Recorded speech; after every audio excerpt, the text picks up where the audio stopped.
Sejam muito bem-vindos, meus caros, e como sabem, no dia de hoje tivemos a discussão da moção de censura na Assembleia da República. Foi chumbada, diga-se já de passagem, é uma notícia de última hora, e eu venho mostrar-vos a última intervenção de André Ventura neste debate da moção de censura. O Chega foi atacado durante o debate todo, todos os partidos fizeram questão de dizer que não havia necessidade para que esta moção de censura acontecesse. No entanto, aproveitaram todos a ocasião para fazer perguntas ao Primeiro-Ministro que, diga-se de passagem, seguindo o padrão daquilo que é a atuação do Primeiro-Ministro, nunca teriam tido a oportunidade de fazer as perguntas se não fosse pela moção de censura. Portanto, não deixa de ser curioso que, ao mesmo tempo que todos criticaram a moção de censura, aproveitaram todos a oportunidade para fazer perguntas que, de outra forma, nunca seriam respondidas, porque a atuação do Primeiro-Ministro é esta: fugir aos jornalistas, fugir ao escrutínio público, tem sido a panágio do Primeiro-Ministro. E, portanto, venho mostrar-vos esta intervenção final de André Ventura, que eu acho que é uma resposta a tudo o que aconteceu neste debate. Vamos ouvir a intervenção final e eu vou falar de algumas coisas que aconteceram. Eu não fiz transmissão ao vivo porque eu estou doente, estou particularmente cansado e, portanto, só tive energia para gravar aqui este vídeo final. Se tivesse tido energia, faria a live stream, mas não tive mesmo capacidade, estive doente e continuo a estar e, portanto, vamos ouvir esta intervenção final. Senhor Presidente, senhores deputados, Senhor Primeiro-Ministro, senhores membros do Governo, chegamos ao fim de um debate de uma moção de censura em que aquilo que esperávamos aconteceu. O Primeiro-Ministro não conseguiu responder a nenhuma das mais importantes questões que aqui o país exigia que respondesse. Não conseguiu responder uma vez, não conseguiu responder duas, não conseguiu responder três, e quando as perguntas ficavam mais concretas, mais o Primeiro-Ministro fugia de as responder. O Sr. Primeiro-Ministro tinha 10 minutos para encerrar este debate. Não se referiu uma única vez ao motivo que nos traz aqui, ao conflito de interesses entre uma empresa sua ou familiar e o Estado português, ou os negócios envolvendo o Estado português. Não conseguiu explicar uma única vez, após ser questionado, que clientes foram estes e porque é que não os revelava aqui hoje. Senhor Primeiro-Ministro, não vale a pena gritar, dizer que é muito transparente, que quer agora andar para a frente. Eu quero deixar aqui esta garantia aos portugueses. Nós não desistiremos enquanto não estiver tudo esclarecido sobre a integridade do Primeiro-Ministro de Portugal. Por isso, Senhor Primeiro-Ministro, as perguntas que talvez queira esta noite responder, não sei se com um dossiê, se sem um dossiê, mas aqui estão elas. Quais eram estes serviços que foram feitos dentro dos vários cais que foram abertos e qual a faturação dessa mesma sociedade? O Sr. Primeiro-Ministro decidiu brincar, dizer que tinha pequenos terrenos não sei onde, dizer que até poderíamos ter uma oferta dos terrenos dele. Nós não queremos ofertas dos seus terrenos, Sr. Primeiro-Ministro. Nós queremos é que explique como é que faturou centenas de milhares de euros numa pequena empresa com terrenos rústicos em Portugal. Bom, meus caros, e antes de deixar continuar esta intervenção, eu gostava de deixar aqui uma nota. Sim, o Luís Montenegro chegou a dizer, dada a altura no debate, e eu fiquei surpreendido porque o Luís Montenegro é mais forte nos debates parlamentares do que é nas intervenções. Eu fiquei algo surpreendido com isso, diga-se de passagem. Mas o Luís Montenegro, dada a altura, chegou a dizer que dava alguns dos terrenos dos quais é proprietário para que o Chega revivesse esses mesmos terrenos e arranjasse habitação que resolvesse o problema da habitação, gozando com as perguntas que estavam a ser feitas.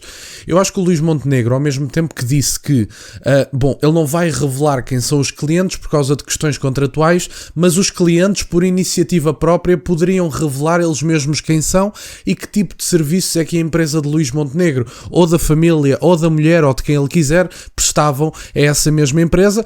E eu estou a dizer de Luís Montenegro, ou da mulher, ou da família, porque, convenhamos, a sede é na casa do próprio. E, portanto, Luís Montenegro poderia, eventualmente, ter pedido autorização para que essas mesmas empresas dissessem, sim, podes mostrar na Assembleia da República quais é que são os nomes, porque se alegadamente são negócios feitos de forma lícita, não terás problemas em mostrá-los.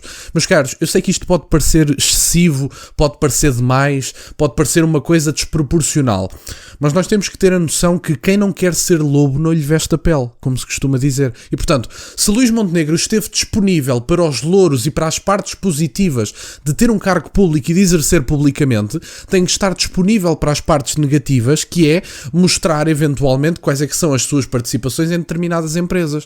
Explicar também porque é que ele disse que era apenas uma pequena empresa familiar e faturou no espaço de 3 anos mais de 700 mil euros. Portanto, Luís Montenegro, por favor, explique qual é a pequena empresa que em 3 anos fatura 700 mil euros. Também gostava de perceber. Além disso, além de Luís Montenegro, na sua intervenção final, não se ter referido ao motivo do debate, eu gostava também, além dos clientes, quais é que foram os serviços prestados. Porque, sinceramente, tendo em conta aquilo que foi apresentado por Luís Montenegro e ele dizer que a empresa não é imobiliária, efetivamente não é imobiliária, mas tem possibilidade de atuar nessa área. E, portanto, não se pode ignorar essa possibilidade e não se pode ignorar a possibilidade de conflitos de interesse.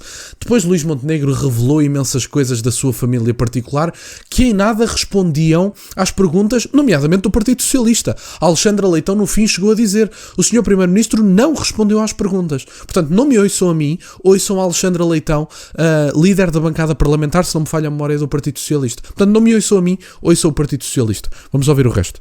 Quem trabalhava e quem trabalha para esta empresa, visto que se todos sabemos que só o Primeiro-Ministro tem para isto competência, que atos fez, nomeadamente depois de deixar ou de formalizar a saída da empresa em julho de 2022? Porque há atos que, evidentemente, só o Sr. Primeiro-Ministro poderia fazer, ou enquanto líder do PSD, ou enquanto Primeiro-Ministro de Portugal. E em todos eles, ou pelo menos aparentemente, conflitua com os interesses dominantes. O Sr. Primeiro-Ministro disse-nos já hoje que esta era uma pequena empresa com pequenos terrenos rústicos. Se é assim, eu estou certo que não há de haver nenhum problema em revelar quem foram aqueles que pagaram e que contribuíram para esta faturação. E estou certo que não haverá nenhum problema, nem vamos aqui encontrar nenhuma autarquia daquelas ou que o PSD tem, ou que o PSD teve, ou que o Sr. Primeiro-Ministro teve alguma ligação comercial. É isto que é preciso responder. O Sr. Primeiro-Ministro sabia ou não que o Ministro da Coesão Territorial tinha participações numa imobiliária? O Sr. Primeiro-Ministro sabia ou não que havia membros do seu governo com participações imobiliárias? Sim, Sr. Deputado Hugo Soares, não tenha nenhum problema com isso, porque por nós, amanhã toda a Casa, todos os deputados, todo o Parlamento, mas tenho que prometer uma coisa: estes senhores são os primeiros a dizer tudo o que têm e a garantir que não conflituam com o interesse público. Gostava só de deixar aqui mais umas notas. Efetivamente é preciso escrutinar qual é que foi ou a influência do Primeiro-Ministro ou a questão dos dinheiros públicos que possam estar envolvidos em negócios com a empresa que está sediada na casa do Primeiro-Ministro. E depois há outra questão, que é um comentário que eu acho que foi Pedro Nuno Santos que fez. Eu tenho a certeza que veio da bancada do PS, não tenho a certeza de quem o fez. Por parte da bancada do PS houve alguém que disse: o Sr. Primeiro-Ministro poderia ter morto este assunto como matou o assunto na Casa de Espinho, apesar de que eu acho que o assunto na Casa de Espinho não ficou bem morto, mas efetivamente foi mais célere na resposta. Porquê é que Luís Montenegro não matou o assunto? Porquê é que fez uma semana de gestão de silêncios, como dizia o Miguel Morgado na SIC Notícias, em vez de responder aos portugueses? Quem não quer ser lobo não lhe veste a pele. Lamento imenso. Agora vocês dizem: mas isto justificava a queda do governo? Eu acho que não. Mas eu acho que a moção de censura foi útil precisamente porque Luís Montenegro passou o seu mandato inteiro a fugir aos jornalistas. Eu lamento imenso. E se esta é a única forma de colocar Luís Montenegro a falar sobre os eventuais conflitos de interesse, que seja, não me interessa. Temos que ser exigentes com os governantes. Vocês dizem: isto explicado não era o suficiente para que Luís Montenegro saísse da sua posição ou para que caísse o governo. Eu concordo, mas então que explique. Andou uma semana a gerir silêncios. Pouca vergonha é esta. Não tem respeito pelo cargo que ocupa? Luís Montenegro, nem que seja só pelo respeito pelas instituições, no momento em que há burburinho com o seu nome, devia ter vindo a público e dizer: estão aqui os dados, vou facultar os dados todos aos jornalistas e vou pedir autorização a todos os intervenientes em negócios com a empresa que está sediada na minha casa para que eu possa revelar publicamente quais é que são os valores, intervenientes e se há ou não conflitos de interesse. Isto é o que um homem sério faz. Isto era o que, por exemplo, Pedro Passos Coelho fazia e Miguel Morgado falou disso também. Pedro Passos Coelho vinha a público as verdades boas e as verdades que não eram assim tão boas, que não eram assim tão agradáveis. Se ele tiver respeito pelas instituições, não anda a gerir silêncios durante uma semana. Não vai para o Brasil antes de dar explicações. É uma falta de respeito pelas instituições, é uma soberba, é uma arrogância enorme. E, portanto, se concordo que o governo devia ter caído por causa disto, não. Se esta moção de censura foi útil para que ele desse explicações, sim. Porque ele foge aos jornalistas. Portanto, é o que eu acho. Vamos ouvir o resto. Senhor Primeiro-Ministro, não é por sair daqui hoje com um discurso sobre o futuro ou sobre o passado que vai apagar as verdadeiras questões que interessam. Houve ou não benefícios na sua sociedade por ter sede na sua própria casa? Benefícios que uma sociedade, nomeadamente com a imobiliária, não poderia beneficiar. O Sr. Primeiro-Ministro disse que era de pequenos terrenos rústicos e apontou para os deputados. Disse também que convidava-nos a ir lá visitar. Nós fazemos-lhe outro convite. O dossiê que trouxe a quando da sua casa, traga agora com todos os detalhes da faturação, dos clientes e sabermos se houve e em que momento houve dinheiro público nestas empresas que estiveram na base da sua contratação. Era muito simples. Porém, Sr. Primeiro-Ministro, este debate trouxe-nos outras coisas interessantes. O CDS, já sabemos, tornou-se uma muleta do Governo. O CDS vem e diz: o Chega quer esconder os seus casos. Era o mesmo que dizer, Sr. Paulo Núncio, que o seu deputado quereria excluir a fraude eleitoral no seu partido ou os submarinos que naufragaram com o CDS. Ou o seu deputado Rui Rocha. Era o mesmo quando o seu deputado diz que podia apontar 5 ou 6 ou 7 casos, era eu dizer-lhe que tudo o que traz aqui é porque o Maia ainda não lhe tirou a eleição, mas andou a roubar na junta de freguesia, que a Iniciativa Liberal esteve lá a votar.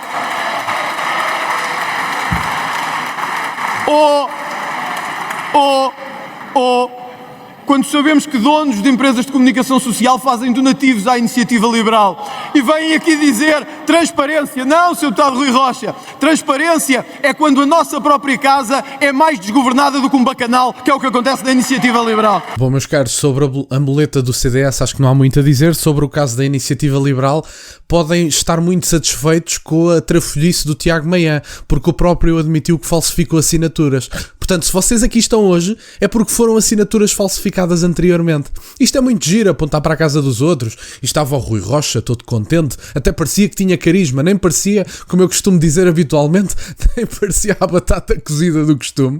Mas efetivamente o Rui Rocha, todo confiante, a dizer os casos do Chega, tenho aqui 8 ou 9, a maior parte deles já afastados, outros tantos desmentidos, mas tenho aqui 8 ou 9 casos, sou uma pessoa muito carismática. Bom, se aí está hoje, é porque o seu querido amigo Tiago Maia falsificou assinaturas, e não sou eu que o digo, foi o próprio que confirmou. Portanto, eu acho que também é preciso medir aqui um bocadinho as palavras, e por parte do CDS, se hoje estão na Assembleia da República, deem graças a Deus ao Luís Montenegro, e acho bem que o defendam com unhas e dentes, que se têm 2 tachos no dia de hoje é precisamente porque vieram agarrados ao PSD, que já tinham saído da Assembleia da República. A democracia é mesmo assim. Senhora Deputada Paula Santos, a Senhora Deputada sobe a este púlpito e diz que o Chega não esconde nem engana ninguém, porque o Chega é amigo dos magnatas do imobiliário. O mesmo PCP, que vende sedes de compra e revenda em Aveiro e noutras partes do país, que vende sedes para se financiar e vem aqui dizer que o Chega tem imobiliários nas suas hostes. Ó, Senhora Deputada, é o mesmo que a deputada Mariana Mortágua. É só ter um pingo de vergonha e de decência nessa bancada. Sim, no caso do PCP é o grande capital, mas pagar impostos que é bom na festa do Avante está quieto. O Primeiro-Ministro, vale mesmo a pena a transparência. E eu ouvi-o hoje com atenção virar-se para o Presidente do Chega e dizer: se eu tivesse sido eleito Presidente do PSD em 2018, nunca teria havido o Chega. E hoje nós seríamos uma espécie de unha com carne aqui no Governo de Portugal. Pois bem.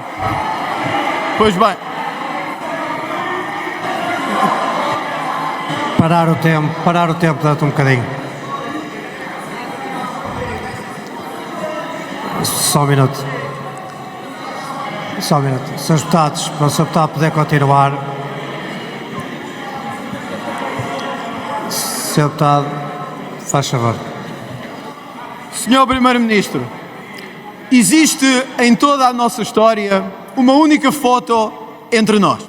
Uma foto entre nós antes do Chega e antes da sua liderança do PSD. Mas espantem-se, essa foto não foi minha num ato de campanha de Luís Montenegro. Essa foto não é minha a apoiar nenhuma candidatura de Luís Montenegro. É de Luís Montenegro a correr para Loures para andar ao meu lado e tirar fotografias na campanha eleitoral. É a única que há nessa matéria. É a única que há nessa matéria. E uma mensagem de Luís Montenegro a dizer: espantem-se, este gajo é mesmo bom. Este gajo era eu em 2018. Era eu em 2018. Imagina. Era eu em 2018. Bom, meus caros, perdoem-me estar a rir, mas eu, como já disse, eu estive doente no dia de hoje, então tive a possibilidade de vestir um robe e estar a ver o debate na Assembleia da República, e foi o Luís Montenegro que puxou este tema. O Luís Montenegro disse que se o Luís Montenegro se tivesse candidatado antes, não existia Chega, porque André Ventura tinha ido com ele e era uma espécie de super aliança, era ali uma coisa espetacular. Não deixa de ser curioso que afinal um grande opositor do populista, como eles costumam dizer, seja afinal um admirador. Este gajo é mesmo bom em Loures, é verdade. Isto tem o seu quê de engraçado.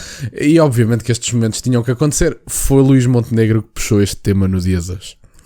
Senhor Primeiro-Ministro, senhores membros do Governo, senhor Deputado Hugo Soares, eu não sei se a transparência pode ou não destruir a democracia. Eu não sei se o espelho meu, pode ou não destruir as bases em que sustentamos este regime. Mas sei uma coisa. Sei que há momentos em que um Parlamento tem que exigir integridade e honestidade ao seu Primeiro-Ministro. Sei que há momentos que um Parlamento tem que fazer as questões que importam, mesmo que incomode o sistema instalado, sim, Sr. Primeiro-Ministro, de 50 anos de domínio entre PSD e PS. E sim, Sr. Deputado Hugo Soares, nós temos mesmo que saber quando o dinheiro público é usado para fazer ajustes com pessoas com quem tínhamos relações comerciais. Quando o dinheiro público é usado para fazer ajustes ou negócios com pessoas com as quais lidamos ou do nosso círculo familiar. Sim, o país tem que saber e não pode ignorar. Por uma questão, uma que nos traz aqui todos hoje. É porque ninguém está acima da lei. E a transparência é para todos, a começar no Primeiro-Ministro de Portugal e no Governo de Portugal.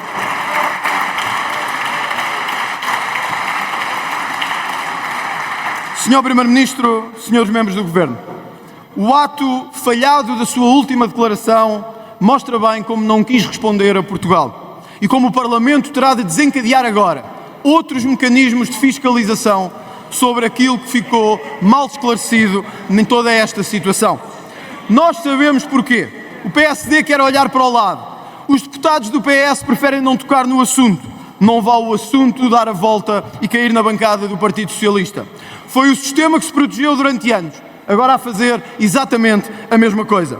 Daqui, da nossa parte, fica o compromisso que esta tarde aqui valeu mesmo. Valeu só e já por uma coisa, porque pela primeira vez na nossa história, e atentem bem a todos os que em casa estão, é a primeira vez na história de Portugal que um Primeiro-Ministro é chamado ao Parlamento, não só nem exclusivamente pela sua governação, mas pela sua integridade e pela luta contra a corrupção. Muito obrigado. Bom, meus caros, e esta foi a intervenção final de André Ventura. A intervenção tem 10 minutos e por isso o vídeo vai ficar mais longo. Eu gostava apenas de deixar algumas notas porque já não tenho muito mais a dizer além do que disse. Eu acho que no dia de hoje também ficou algo claro que Luís Montenegro e o seu governo não estão com muita estabilidade dentro do Parlamento. Por duas novidades que eu fiquei a saber no dia de hoje. O PCP absteve-se na moção de censura. Portanto, eu sei que o PCP tem pouquíssimos deputados, mas o que é facto é que absteve-se na moção de censura, não votou contra, ao contrário dos outros partidos todos. E gostava de deixar claro que houve uma intervenção por parte do Partido Socialista, também já não me recordo a pessoa, tive pena de não guardar por escrito quem é que era, mas houve uma intervenção por parte do Partido Socialista onde foi dito que rejeitar a moção de censura não significa uma aprovação da moção de confiança.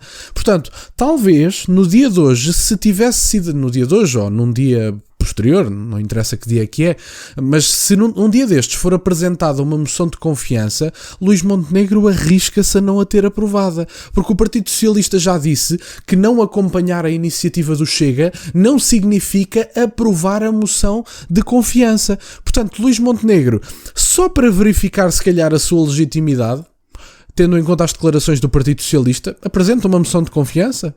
que é que acha? Se calhar não era má ideia. E depois, eu acho que era importante tratar de ir atrás dos seus clientes, ou dos clientes da empresa da sua mulher, ou dos clientes da empresa sediada em sua casa, da sua família, como lhe quiser chamar, e pergunte-lhe se tem autorização para mostrar publicamente quem é que são.